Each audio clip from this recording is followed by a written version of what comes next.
My grandson clung to my leg, crying, "Don't go, Grandpa. Mom did something bad." I thought he was playing and left anyway. My daughter-in-law had packed my bag. At the gas station, I opened it and found a heavy metal box. I took it to the police. The officer turned pale and yelled, "Drop the bag and run. This is a... I'm glad to have you here." Follow this story until the end and comment the city you're watching from so I can see how far my story has reached. My name is Sydney, and at 65 years old, I thought I understood my family. I thought I knew the difference between a child's tantrum and genuine fear. I was wrong about everything. The morning started like any other October day. Coffee brewing in the kitchen, the familiar creak of old floorboards under my feet, and the soft murmur of the television in the living room.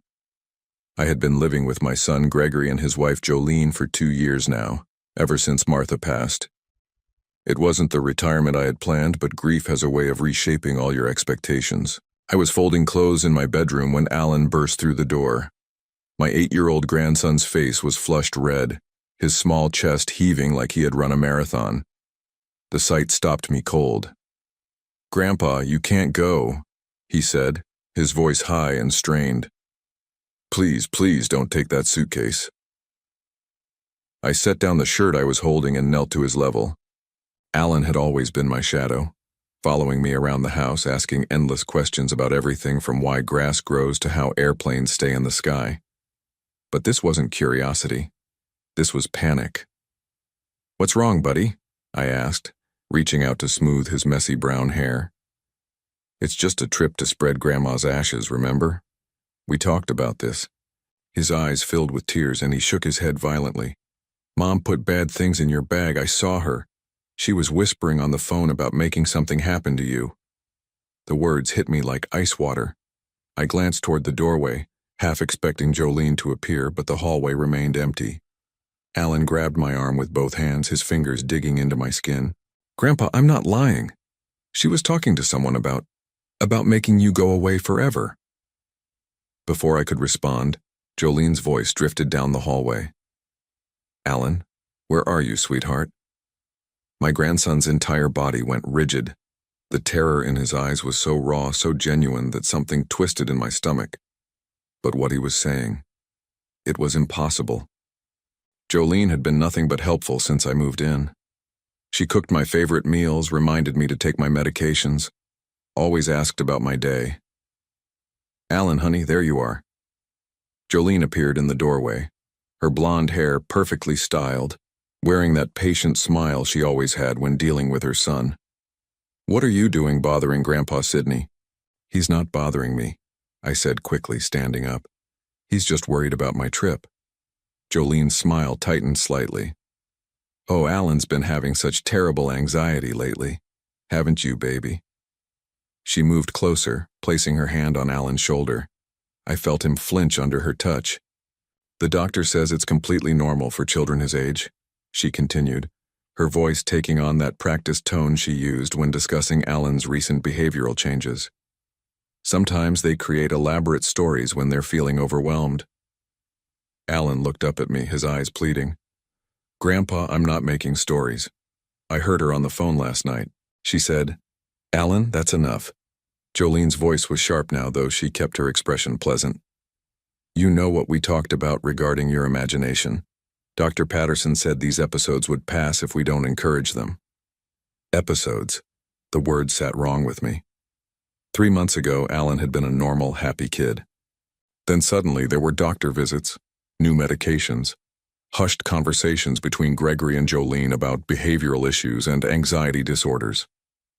I watched as Jolene knelt down and pulled a small pill bottle from her pocket. "Time for your morning medicine, sweetie." "I don't want it," Alan whispered, but he was already reaching for the pill she placed in his palm. "It helps with the worried feelings, remember?" Jolene's voice was saccharine sweet as she handed him a glass of water. "Dr. Patterson says you need to take it every day so the scary thoughts go away." Something about the way she said scary thoughts made my skin crawl. I watched Alan swallow the pill with the resigned compliance of a child who had learned that resistance was futile.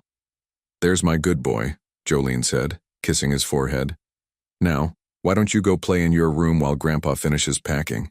And remember what we discussed about bothering people with silly stories." Alan nodded, but his eyes never left mine. As he walked past me toward the door, he whispered so quietly I almost missed it. "Please don't go, Grandpa. Something bad will happen." Then he was gone, leaving me alone with Jolene and the heavy silence that followed. "I'm so sorry about that," Jolene said, her voice returning to its normal, concerned tone. "The medication takes a while to work, and until then his imagination just runs wild.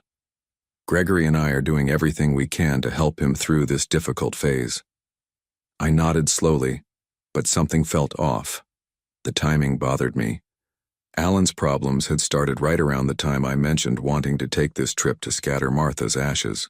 "You know," Jolene continued, moving toward my open suitcase on the bed, "I was thinking I should help you pack. Men never remember the important things, and it's supposed to rain where you're going." "That's kind of you, but I can manage," I said, stepping closer to my bag. But Jolene was already rearranging my clothes, her movements quick and efficient. "Nonsense. It's the least I can do. You've been so good to us, letting us take care of you after Martha's passing." She folded my sweaters with practiced precision. "Besides, I want to make sure you have everything you need for such an important trip." I watched her hands move through my belongings, organizing and reorganizing. Something about her eagerness made me uncomfortable, but I couldn't pinpoint why. She had always been helpful, maybe too helpful. Sometimes I felt like I was living in her house rather than contributing to the family. "There," she said finally, zipping the suitcase closed with a satisfied smile. "All packed and ready to go. I even added some extra snacks for the drive." "Thank you," I said, though the words felt hollow. She checked her watch. "Gregory should be home from his business trip tonight, but he said to tell you to drive safely. He wishes he could be here to see you off." Gregory had been traveling more frequently for work lately. At least that's what Jolene told me. He always seemed to be leaving just when I needed to talk to him, always too busy for the long conversations we used to have. I missed my son, missed the easy relationship we'd had before I moved in with them. "I should get going," I said, lifting the suitcase from the bed. It felt heavier than I remembered, but I attributed that to Jolene's extra snacks. As I walked toward the front door, I could hear Alan in his room. Not playing, not laughing, just an eerie silence that seemed to permeate the entire house. I paused at his doorway, seeing him sitting on his bed, staring at his hands. "Bye, buddy," I called softly. "I'll be back in 3 days." He looked up at me, and for a moment I saw something in his expression that I would replay in my mind for weeks to come. It wasn't sadness or even worry. It was resignation. The look of a child who had tried to warn someone they loved and had been ignored. "Bye, Grandpa," he whispered. "I love you." Those words followed me to the car, where Jolene stood waiting with a bright smile and a thermos of coffee for the road. As I drove away, I caught a glimpse of Alan's face in his bedroom window, pressed against the glass, watching me leave. If I had listened to him that morning, if I had paid attention to the fear in his eyes instead of dismissing it as childhood anxiety, everything that happened next could have been avoided. But sometimes, the people we trust most are the ones who blind us to the truth that children see so clearly. I had no idea that in my suitcase, carefully hidden beneath the clothes Jolene had so lovingly packed, was something that would change our family forever. The drive to Blue Ridge Lake usually took 3 hours, but I had planned to take my time, making stops along the way to process what I was about to do. Spreading Martha's ashes felt like the final goodbye I hadn't been ready for when she passed. Even 3 years later, part of me still expected to find her waiting in our old kitchen when I came home. I had driven for about an hour when my stomach started bothering me. The coffee Jolene had given me tasted bitter, leaving an odd aftertaste that lingered no matter how much water I drank.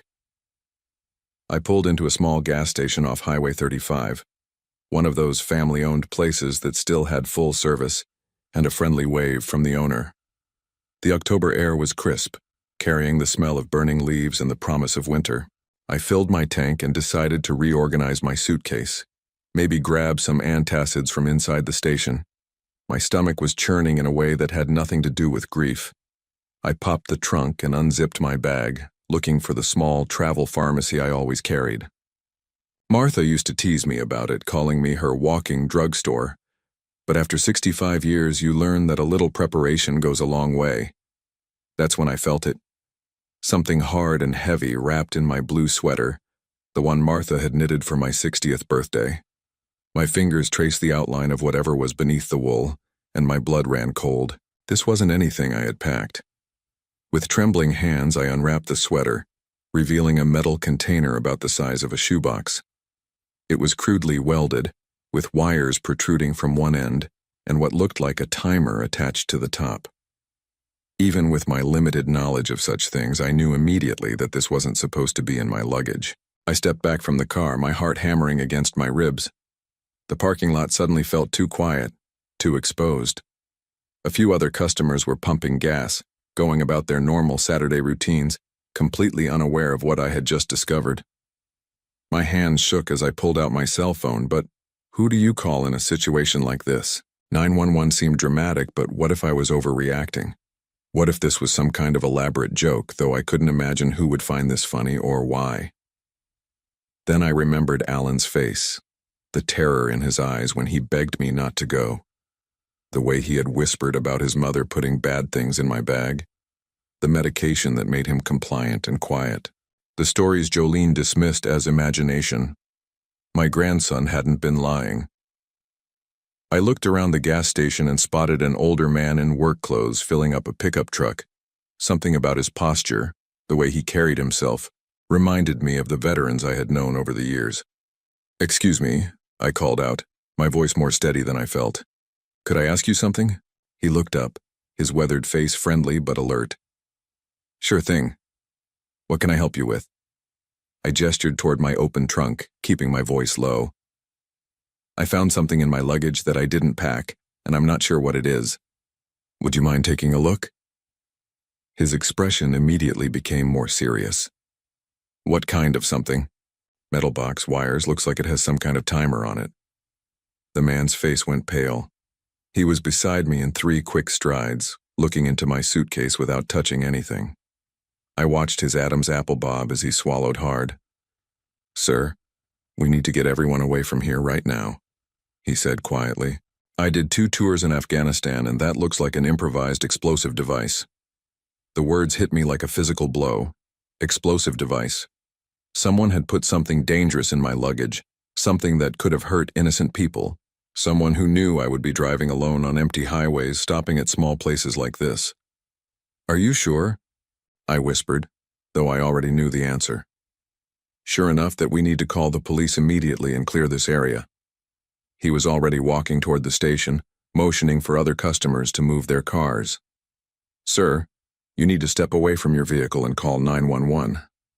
My fingers fumbled with my phone as the reality of the situation crashed over me. This wasn't a misunderstanding or a cruel joke. Someone had tried to hurt me, and that someone was living in my house, cooking my meals, caring for my grandson. The police arrived within 15 minutes, followed by what seemed like half the county's emergency services. A bomb disposal expert confirmed what the veteran had suspected.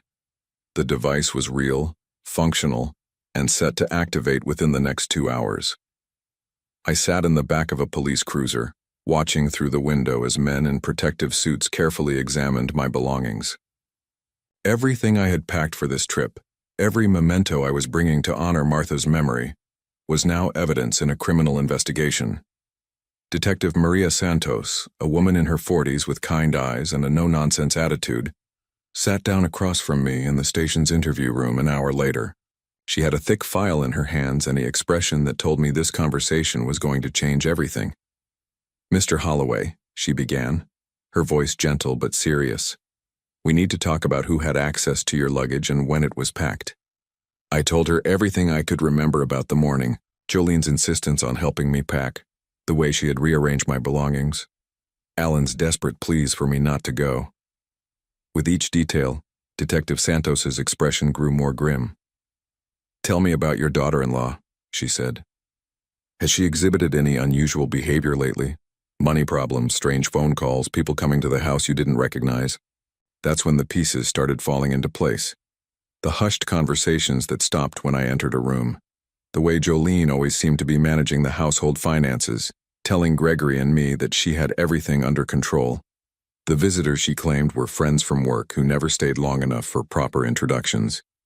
There have been some financial discussions, I admitted. Jolene mentioned that things were tight, that my moving in had helped with expenses. She handles most of the bills since Gregory travels so much for work. Detective Santos made notes, then looked up at me with an expression I couldn't quite read. Mr. Holloway, we're going to need to investigate this thoroughly. That means looking into your family's financial situation, phone records, any insurance policies that might be involved. Insurance policies. The words made my stomach drop even further. I thought about the life insurance Martha and I had maintained, the benefits that would transfer to Gregory as my heir. I thought about the house Martha had left me, the one I had been considering selling to help with my living expenses. Detective, I said slowly. My grandson tried to warn me this morning. He said his mother had put bad things in my bag, that she was planning something to make me go away forever. We thought he was having anxiety issues, imagination problems. She leaned forward. Has the child been exhibiting other signs of distress? Changes in behavior, sleep problems, regression in any areas? He's been on medication for anxiety for the past 3 months, I said. His mother says he's been having episodes making up stories. But now you're wondering if he was telling the truth all along. I nodded, feeling sick. If someone was willing to do this to me, what might they do to a child who was trying to expose them? Detective Santos closed her file and stood up. Mr. Holloway, we're going to need you to stay away from your son's house until we can investigate this properly. Is there somewhere safe you can stay? I thought about Alan, probably wondering where I was, maybe being told that I had decided not to come back. I thought about Gregory, who was supposed to return from his business trip tonight to find his father missing and his wife under investigation.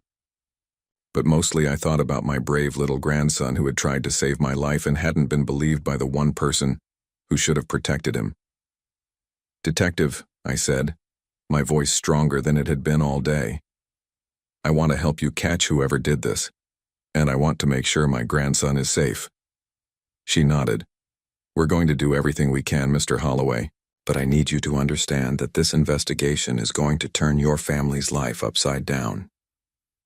I looked out the window of the police station at the darkening sky, thinking about Alan sleeping in a house with someone who was capable of unthinkable things. Someone who had been trusted with the care of the people I loved most. Detective, I said quietly, my family's life was already upside down. We just didn't know it yet. I spent that night in a hotel room 30 miles from home, staring at the ceiling and trying to process everything Detective Santos had told me. The investigation was moving quickly, she said, because the evidence was so clear. Phone records, financial documents, digital trails that painted a picture I never could have imagined. But it wasn't until the next morning, when she called to ask me to come back to the station, that I learned just how deep the deception ran.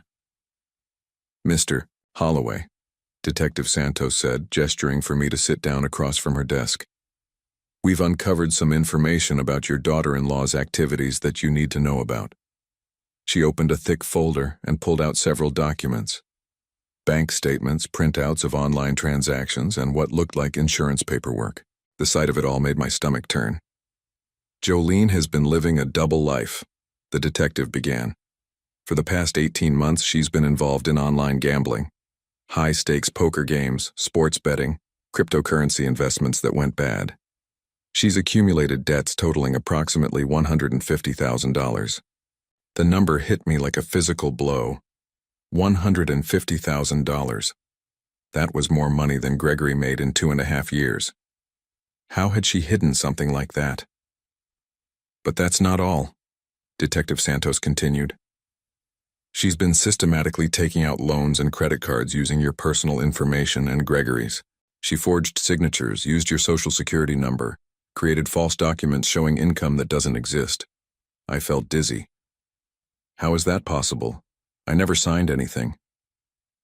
Identity theft is easier than most people realize, especially when the perpetrator has access to all your personal documents.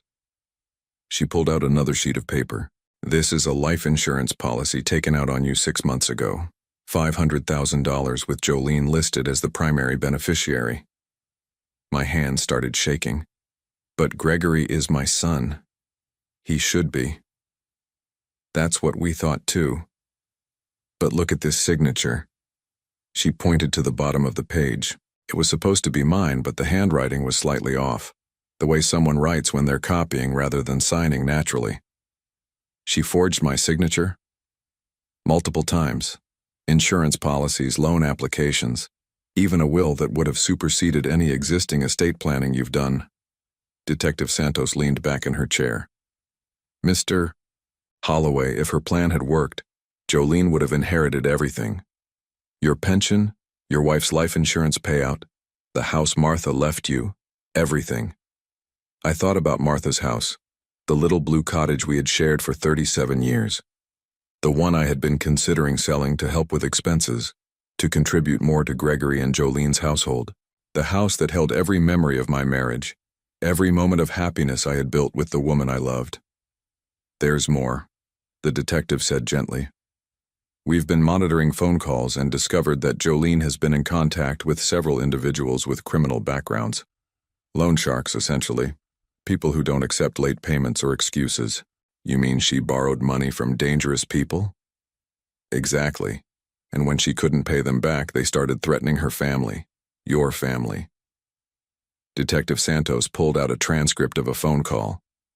This conversation took place 3 nights ago, the night before you were supposed to leave for your trip. I read the words on the page, and each one made me feel sicker. I told you I'll have the money by Monday. No, I can't get it from my husband. He doesn't know about any of this. Yes, I understand what happens if I don't pay. I have a plan, okay? There's going to be an accident this weekend, and the insurance will cover everything. She was planning to use my... I couldn't finish the sentence. Yes. And she had been setting up the situation for months. Isolating you from your son, making sure Gregory was traveling more frequently, establishing a pattern of your declining mental health. What do you mean, declining mental health? Detective Santos pulled out medical records. Jolene has been taking Alan to a psychiatrist, claiming that you've been having episodes of confusion, memory loss, inappropriate behavior around the child. She was building a case that you were becoming unstable, possibly dangerous. The room started spinning. But that's not true. I've never. We know. Alan's therapist, Dr. Margaret Chen, contacted us this morning. She said she had been concerned about the inconsistencies in Jolene's reports versus what she observed during her sessions with Alan. Children don't lie about fear, Mr. Holloway. Dr. Chen could see that Alan was terrified, but not of you. He was scared of his mother. Yes. And when Dr. Chen started asking more direct questions about the home environment, Jolene suddenly decided that Alan no longer needed therapy. She canceled all future appointments 2 weeks ago.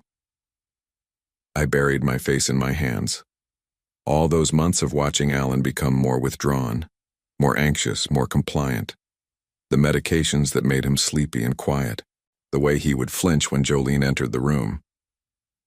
Detective, I said, looking up. My grandson has been trying to protect me this whole time, hasn't he? She nodded. Children see things adults miss because they're not clouded by assumptions about who people are supposed to be. Alan knew his mother was planning something terrible, but every time he tried to tell someone, he was dismissed as anxious or imaginative. Where is he now? Is he safe? He's with Child Protective Services temporarily. We couldn't leave him in the house while we executed the search warrant.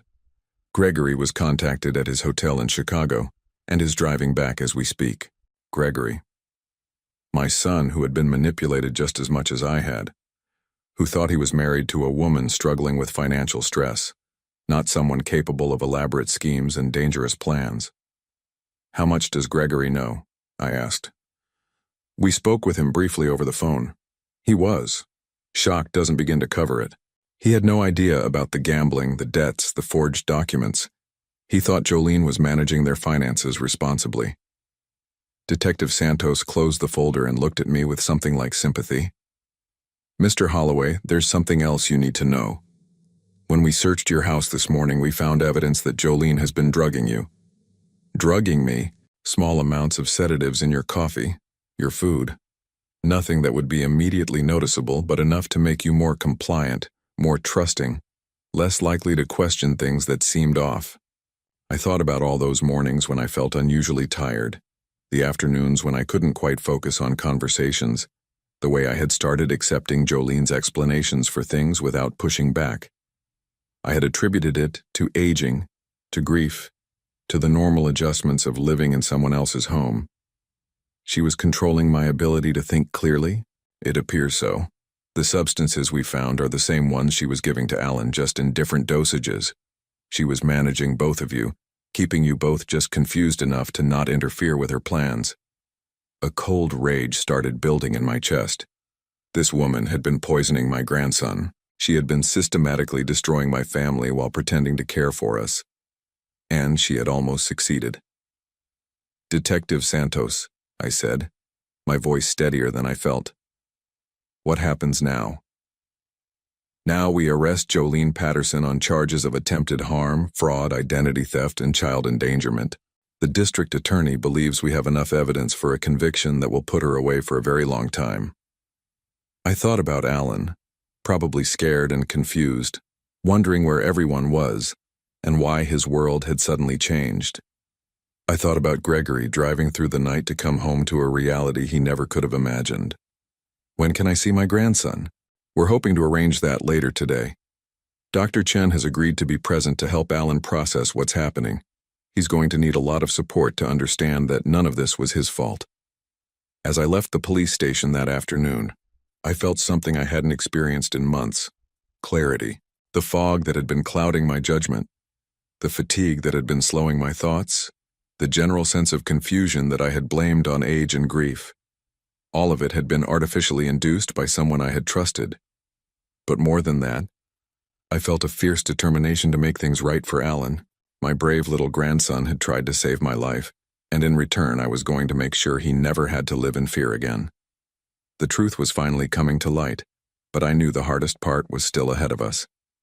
Rebuilding trust, healing trauma, and helping a child understand that the world could be safe again when the people who were supposed to protect him had failed so completely. Alan had been the guardian of my innocence, and now it was my turn to guard his. The Child Advocacy Center was nothing like I had expected. Instead of sterile government offices, it looked more like someone's comfortable home, with soft couches, warm lighting, and children's artwork on the walls. Dr. Margaret Chen met me at the entrance, a gentle woman in her 50s with kind eyes behind wire-rimmed glasses. "Mr. Holloway," she said, extending her hand, "Alan has been asking for you constantly. He's been very worried about whether you're safe." The words broke something inside me. Even after everything he had endured, my grandson's first concern was for my well-being. "How is he? Has he been able to sleep?" "He's been anxious, but not in the way his mother described in our previous sessions. This is situational anxiety, completely normal given what he's been through. The child I've been working with these past few months is nothing like the troubled boy Jolene depicted." Dr. Chen led me down a hallway lined with cheerful artwork. "I need to prepare you for what you might see and hear today. Alan has been carrying some very heavy secrets, and now that he feels safe to tell the truth, everything is going to come out." She paused outside a door painted to look like a rainbow. "He's been drawing pictures while we've been talking. Sometimes children express things through art that they can't say with words." When the door opened, Alan looked up from a small table where he was coloring. The moment he saw me, he dropped his crayon and ran across the room, throwing his arms around my waist and holding on like he was afraid I might disappear. "Grandpa, you're okay. You didn't get hurt." He buried his face against my shirt and I could feel him trembling. I knelt down to his level and looked into his eyes that seemed older than they should have been for an 8-year-old boy. "I'm fine, buddy. And you were so brave to try to warn me. You probably saved my life." Alan's lower lip quivered. "I tried to tell you, but nobody believed me. Mom said I was making up stories again." "I believe you now," I said, smoothing his hair back from his face. "I'm sorry I didn't listen the first time. Can you tell me what you saw? What made you so scared? Dr. Chen settled into a chair nearby, her presence calming and reassuring. Alan looked at her, then back at me as if making sure it was really okay to talk. Mom has been doing bad things for a long time, he said quietly. She talks on the phone when she thinks I'm sleeping, but I hear her. She was always angry about money and saying mean things about you and Daddy. What kind of mean things? Alan's voice got even smaller. She said you were too old and taking up space. She said Daddy was stupid and didn't know how to handle money. She said if you weren't around anymore, everything would be easier. I felt my jaw clench, but I kept my expression neutral. When did you first hear her say things like that? A long time ago. Maybe after Christmas last year. She started having people come to the house when Daddy was traveling. Scary people who talked loud and made her cry. Dr. Chen leaned forward slightly. Alan, can you tell your grandfather about the pictures you've been drawing? Alan nodded and went back to the table, returning with a stack of drawings. The first one showed our house, but there were dark figures standing outside. The second showed a woman who looked like Jolene talking on a phone while a small figure, presumably Alan, hid behind a doorway. But it was the third drawing that made my blood run cold. It showed a car on a road, and there was an explosion drawn in bright red and orange crayon. Mom was on the phone talking about making something happen to your car, Alan said, his voice barely above a whisper. She said there would be an accident, and then the money problems would be solved. Did she know you could hear these conversations? Alan shook his head. I was good at being quiet, but sometimes she would catch me listening, and that's when she would get really mad. She said I was imagining things and that I needed medicine to make the bad thoughts stop. Dr. Chen spoke up. Alan, can you tell your grandfather about the medicine? It made me sleepy all the time, Alan said, and it made it hard to think about things. Mom said it would help me not worry so much, but I was worried because I knew she was planning to hurt you. I thought about all those afternoons when Alan seemed unusually drowsy, when his normally bright personality seemed dimmed. I had assumed it was normal childhood development or adjustment to having me in the house. The medicine made it harder to tell people what I heard, Alan continued. Like the words would get stuck in my head and I couldn't make them come out right. That's why Mom liked it when I took it. What about your daddy? Did you ever try to tell him what you heard? Alan's face fell. Daddy was never home anymore, and when he was home, Mom would be really nice and act normal. She would cook special dinners and be happy, and Daddy would say how lucky we were to have such a good mom. The manipulation was staggering. Jolene had been orchestrating every interaction, controlling every narrative, making sure that Alan's attempts to communicate the truth would be dismissed as childhood anxiety or the side effects of medication. Alan, I said gently, the morning I left for my trip, you tried so hard to warn me. That was incredibly brave. I saw her putting something in your suitcase, he said, something heavy that she wrapped up in your sweater. She was being very careful with it, like it was dangerous, and I heard her on the phone that night saying, "It's all set for tomorrow. Why didn't you try to take it out of my suitcase?" Alan looked down at his hands. I tried, but she caught me. She said if I ever went through people's things again, she would send me away to live with strangers. She said you and Daddy wouldn't want me anymore because I was becoming a bad kid who tells lies. The cruelty of it was breathtaking. Jolene had isolated Alan emotionally just as thoroughly as she had isolated me mentally. She had made him afraid to trust his own perceptions, afraid to seek help, afraid that telling the truth would result in losing the people he loved most. Alan, Dr. Chen said softly, you know now that none of that was true, right? You're not a bad kid, and you don't tell lies. You were trying to protect your grandfather. He nodded, but I could see the uncertainty still lingering in his eyes. The damage Jolene had done would take time to heal. Just then, there was a knock on the door. Dr. Chen stepped out for a moment, and I could hear quiet voices in the hallway. When she returned, she was followed by Gregory. My son looked like he had aged 5 years overnight. His usually neat hair was disheveled, his shirt wrinkled from the long drive, and his eyes were red-rimmed with exhaustion and shock. But when he saw Alan, his face crumpled with relief. "Alan," he said, his voice breaking. "Oh, buddy, I'm so sorry." Alan ran to his father and Gregory scooped him up in a fierce hug. "Daddy, I tried to tell people, but nobody believed me." "I believe you now," Gregory whispered. "I believe every word, and I'm never going to let anyone hurt you or Grandpa again." Gregory looked at me over Alan's head, and I saw something in his expression that I had missed for months. Clarity.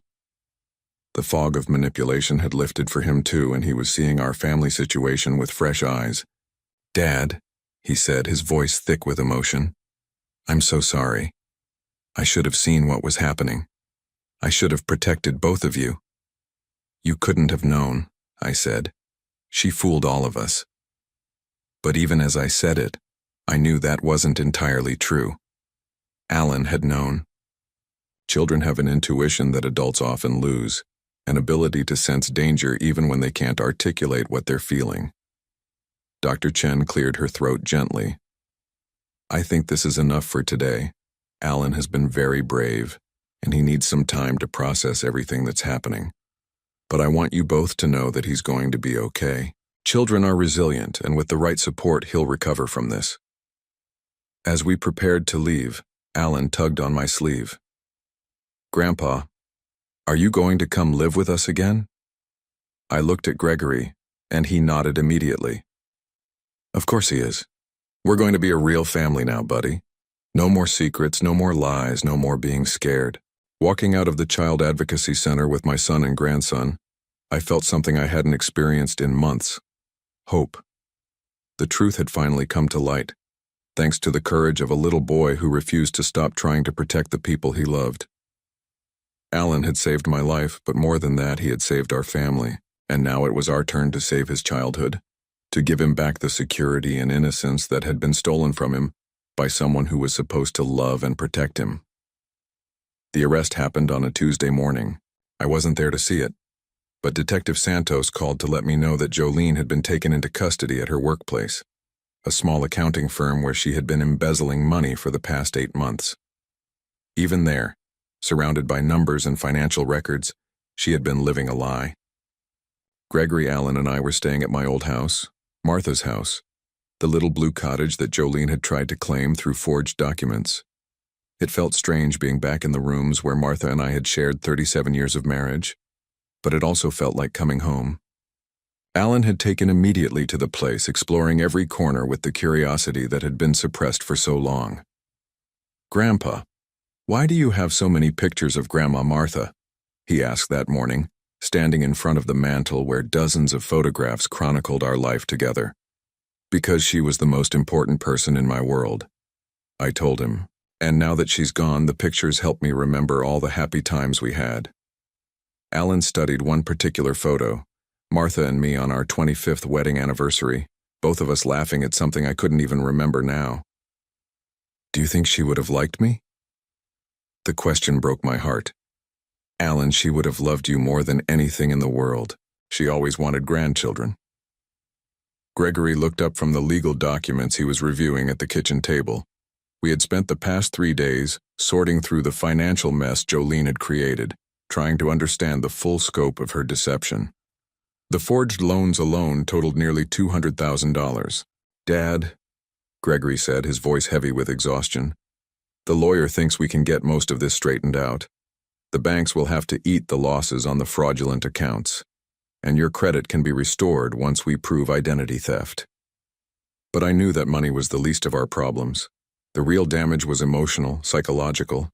Alan still flinched sometimes when unexpected sounds came from outside. Gregory hadn't slept through the night since learning the truth about his wife. And me? I was still processing the fact that someone had tried to erase me from existence while pretending to care for me. The preliminary hearing was scheduled for the following Monday. Detective Santos had explained that Jolene would likely plead not guilty and try to claim that everything had been a misunderstanding, that she had been acting under duress from the people she owed money to. But the evidence was overwhelming. "Will I have to testify?" Alan asked when Dr. Chen came by for our regular session. She had been helping him process everything that had happened, and slowly, His natural personality was emerging from beneath the fog of medication and fear. "You might," Dr. Chen said gently. "But if you do, there will be people there to help you, and you'll only have to tell the truth. Nothing more than that." Alan nodded solemnly. "I want to tell the truth. Mom always said I wasn't supposed to, but I want to." That afternoon, while Alan was taking a nap, Gregory and I sat on the back porch of Martha's house, watching the October leaves fall in the yard where she had planted her garden. It was the first time we had really talked, just father and son, in over 2 years. "I should have seen it," Gregory said for the 100th time. The signs were all there. Her mood swings, the way she always had explanations for everything, how she kept me traveling more and more. "She was very good at what she did," I replied. "She fooled trained professionals, Gregory. She had Dr. Patterson convinced that Alan was having serious behavioral problems. She had the bank convinced that she had my permission for all those transactions. But I'm his father. I should have protected him."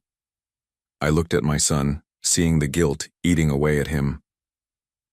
"You know what Alan told me yesterday?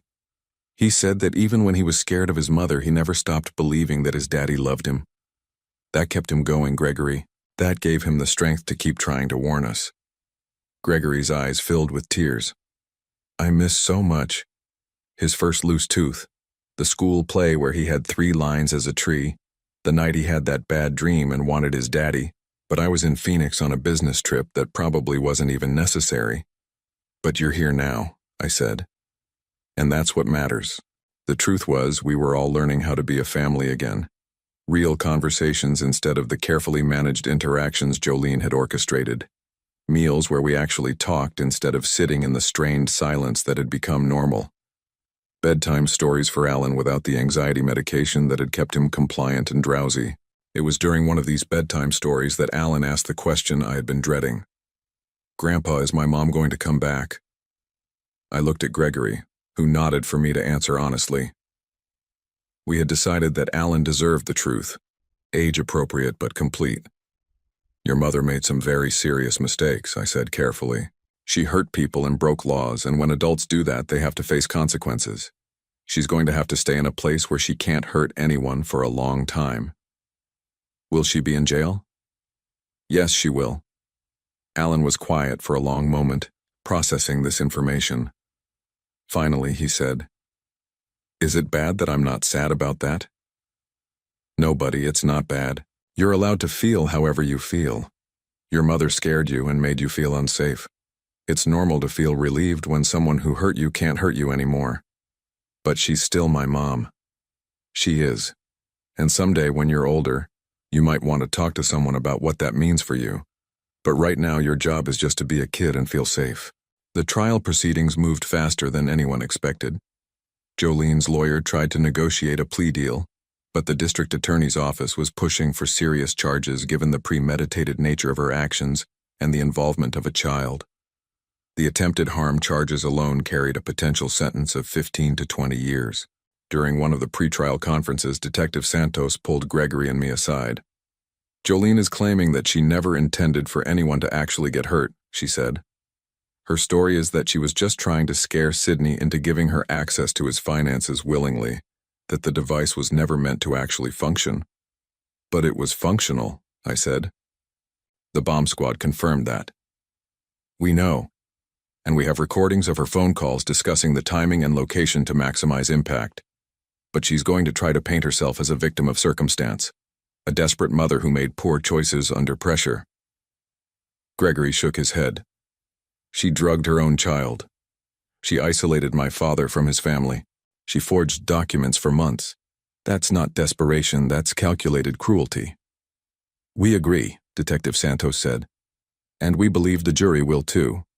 But I want you to be prepared for her to try to manipulate the narrative one more time." When the day came for Alan's testimony, the courtroom had been arranged to be as child-friendly as possible. Alan sat with Dr. D. Chen, who had been approved as a support person, and answered questions in a clear, steady voice that belied his 8 years. "Alan," the prosecutor asked gently, "when you tried to warn your grandfather not to go on his trip, what did you think would happen if he didn't listen?" I thought my mom would hurt him, Alan said simply. She had put something dangerous in his suitcase and she was talking on the phone about making sure he wouldn't come back. Were you afraid of your mother? Yes. She gave me medicine that made me sleepy and made it hard to think. She said if I told people the things I heard her saying, nobody would believe me because I was just a little kid with problems. From across the courtroom, I could see Jolene sitting with her lawyer, her expression carefully composed. She looked like any suburban mother, well-dressed and concerned. But I knew now that appearances meant nothing. The most dangerous people often looked the most normal. The verdict came back after 2 days of deliberation. Guilty on all major charges. Jolene was sentenced to 18 years in prison with the possibility of parole after 12. She would also be required to pay full restitution for the financial fraud, though the lawyer explained that we would likely never see most of that money. As we left the courthouse that final day, Alan slipped his hand into mine. Is it over now, Grandpa? Yes, buddy, it's over. And for the first time in almost a year, I believed that was true. Jolene's hold over our family was broken. Her ability to manipulate and control was gone, and we were finally free to rebuild our lives based on truth instead of lies. The healing would take time, I knew. Alan would need ongoing therapy to process the trauma of living with someone who had used his love and trust as weapons against him. Gregory would need to forgive himself for not seeing what was happening, and I would need to learn to trust my instincts again, to believe in my own perceptions instead of doubting everything I thought I knew. But we had something Jolene had tried to destroy: each other. And with that foundation, I believed we could build something stronger than what we had lost. 1 year later, I stood in the kitchen of Martha's house, our house now, watching Alan help Gregory make pancakes for Sunday breakfast. It had become our tradition, this weekly ritual of chaos and laughter that bore no resemblance to the quiet, tense meals we had shared when Jolene was orchestrating every interaction. Grandpa, Dad's putting chocolate chips in the batter again, Alan announced with mock disapproval, though he was grinning from ear to ear. It's Sunday, Gregory defended himself, flour dusting his shirt. Sunday pancakes are supposed to be special. Alan had grown 3 inches in the past year and gained back the bright curiosity that medication had dulled. His laugh came easily now, and the shadows that had lived behind his eyes were gone. Doctor, Chen said his recovery had been remarkable. But I knew the truth. Children heal when they feel safe, and Alan finally felt safe. Gregory had changed too. He had quit the traveling sales job that had kept him away from home so much. A job that Jolene had encouraged him to take to keep him away from what was really happening in his own house. Now he worked for a local construction company, home every evening for dinner and bedtime stories. Dad, he had said one evening a few months after the trial, I want Alan to grow up knowing that his father is present, not just providing. I miss too much already. We had all learned to be present in ways we never had before. Real conversations over meals. Alan's homework spread across the kitchen table while Gregory and I helped with math problems and spelling words. Family movie nights where we actually watched the movie instead of sitting in separate rooms with our own screens. The house itself had been transformed too. Alan's artwork covered the refrigerator and hallway walls. His bicycle was permanently parked in the garage next to the fishing poles we used for our Saturday morning trips to Miller's Pond. Gregory had built a workshop in the basement where he restored old furniture, and Alan helped by holding tools and asking approximately 1,000 questions per hour. Are we really going to live here forever? Alan had asked one evening while we were reading together in Martha's old rocking chair. Do you want to? I asked. Yeah, it feels like home now. Home. It was a word that had lost meaning during those months when we were all walking on eggshells, when normal family interactions felt strained and artificial. But somehow, in rebuilding our relationships from the ground up, we had found something better than what we had lost. The financial recovery had taken longer than the emotional one. It took 8 months to clean up the fraudulent accounts and restore my credit rating. The house Jolene and Gregory had been renting was sold, and Gregory had moved permanently into Martha's house with me and Alan. At 66, I was learning what it meant to be not just a grandfather, but an active parent figure again. It's like having my childhood back, Alan told Dr. Chen during one of his final therapy sessions, but with better snacks. We had maintained the Saturday sessions even after Alan no longer needed them for trauma processing. Dr. Chen said it was important for him to have a neutral space to talk about his feelings, and I thought it was important for him to know that mental health support was normal and healthy, not something to be ashamed of. The anniversary of Jolene's arrest passed quietly. We didn't mark it or discuss it, but I think we all felt the weight of how different our lives had become in just 12 months.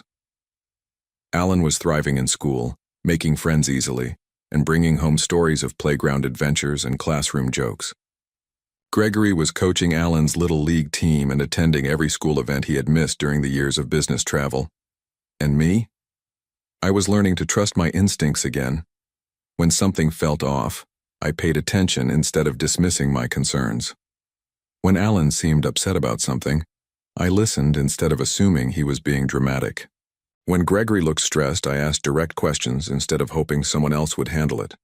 We had learned, all three of us, that family members don't have to manage each other's emotions or walk around each other's sensitivities. We could be honest about our feelings, even the uncomfortable ones. I still get angry sometimes, Alan told me one evening while we were working on a jigsaw puzzle, about Mom and what she did. That's okay, I said. Anger is a normal feeling when someone hurts you.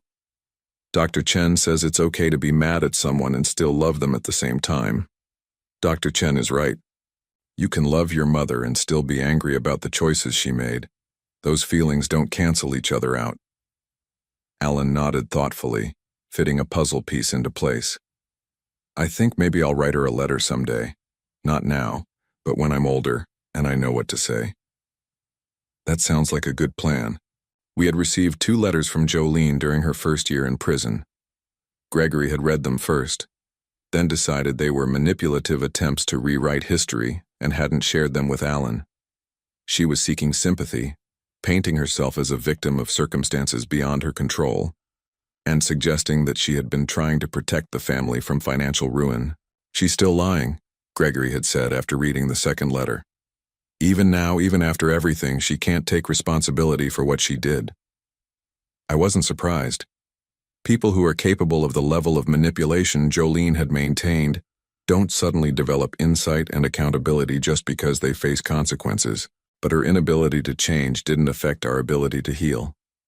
On the second anniversary of Martha's passing, Alan helped me plant a small garden in the backyard.